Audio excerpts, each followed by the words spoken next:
Hi there, I just wanted to make this quick video to show how I built this kind of batwing style awning for my tiny camper, Rugged Rhino 4x8 trailer. I'm in Death Valley National Park right now, so it's super sunny and absolutely scorching hot. But I know these are pretty expensive to buy online, so you can definitely save yourself some money by getting some of these parts and putting it together yourself. I worked at it for about a month, kind of after work at night, putting this thing together and mounted it on there. So pretty much this whole thing kind of folds up and it swings out here on this kind of hinge, and everything swings back into this housing here. So it's kind of this makeshift channel out of steel. Rather than buying an actual C channel, which is pretty expensive now, I took apart an old bed frame that I bought used online for about 20 bucks, and I connected it with a bunch of these little steel plates. There's got to be 8 or so of them together, but it's super sturdy. And pretty much what I did was I bought these extension poles from like an outdoors store. These are for kind of setting up tents, I guess. I ended up with, I think, 1, 2, 3, 4 of them for the legs, and then 4 of them for these arms. So we've kind of got one here, one here, one here, and one here. And it's designed that these legs are just completely removable. I've kind of just poked them through the hole there, and you can see there's kind of, I use these steel plates again to kind of attach the tarp to the arms. And then you can see here how the arm of the pole actually pokes through. I actually put these grommets in myself with the tarp, and I reinforced the tarp with some string in there that I put inside of it, but then a bunch of Gorilla Tape. There's probably 3 or 4 layers of Gorilla Tape on this whole thing. I went through a lot of it. But basically these, maybe I'll post another video at the end of this that shows how this all comes apart and gets put together. But basically these legs just kind of poke right through on each one of them, and I got this rope here and these little fasteners from Amazon for these guy lines, and they just kind of hook right onto there for all 4 of the legs. So basically once the legs get taken down, the guy lines get taken down, I've got a bungee cord here to really pull this tight, because otherwise it would kind of droop that way. But anyway, all this swivels back in, like I said earlier, into the housing. You end up rolling up the excess tarp here into it. With the help of my grandma, we made this custom bag for it that's got a zipper on it, that when everything kind of folds back in, there's these straps as well that keep everything locked in together. And then after all that's in there, you can take the legs, kind of collapse them, and then stick them in there as well.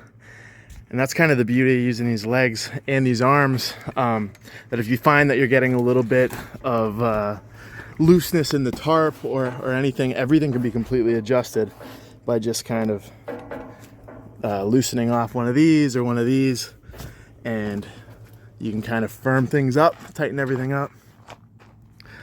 But I ended up mounting it to the roof rack that comes already on these trailers with these heavy duty L brackets that I got, and so they're really fastened in there. Some nuts and bolts go right through that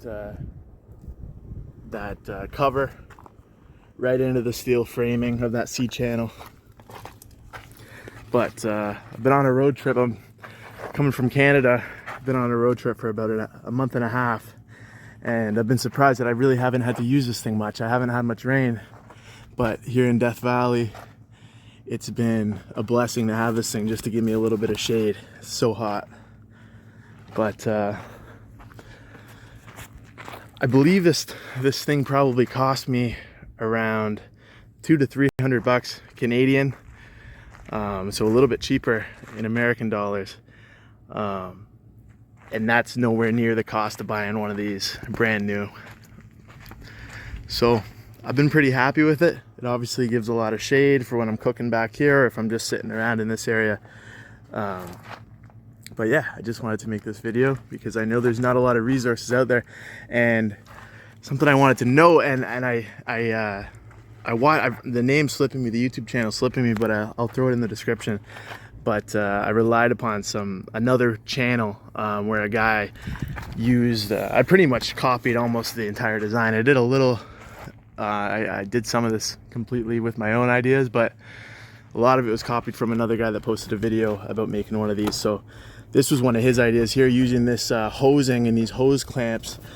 So when you're setting up and taking down the whole awning, these arms will actually, since there's some flexibility in here, they can actually droop down, which is a good thing, because if there was no flexibility here, it would put a lot of pressure on this bracket, and maybe the poles would even burst or break. So that's another thing I should know is at any time that there's kind of an important connection, so in here or in here, or up in this part here, I reinforced the camping poles, the extension poles, with wooden dowels and some tape to make sure that they really stayed in there and didn't move around. And so far so good with all of that. I really haven't had any issues with anything so far. Had a couple holes in the tarp here, but that pretty much can just be covered up with some black Gorilla Tape and you can hardly even notice it. So yeah, that's pretty much everything. So thanks for watching. Let me know if you have any questions. Just wanted to add this bit to the end of the video. I just kind of did a walkthrough on all the details about this batwing awning that I made, but I just wanted to add this part in, showing how you take it down, and if you watch it in reverse, I guess you can see how it all gets set up. So I'm going to start by taking off these guy lines.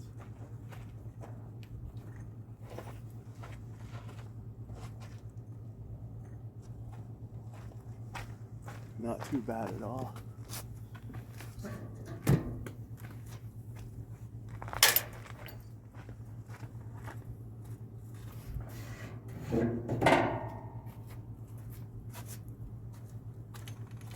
And the next move is kind of taking down the legs.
So everything just kind of rolls up like that.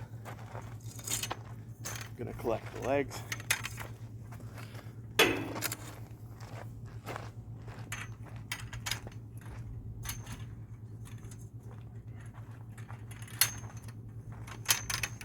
These would pretty much, I'm gonna set this thing back up right after this, so I'm not gonna put these in there, but these pretty much get reduced in size and put right in there.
So now everything's all tucked away in there. It's all zipped up tight. And if I was taking off right now, I would have those poles in there as well, all wrapped up with that strapping. But it's as easy as that.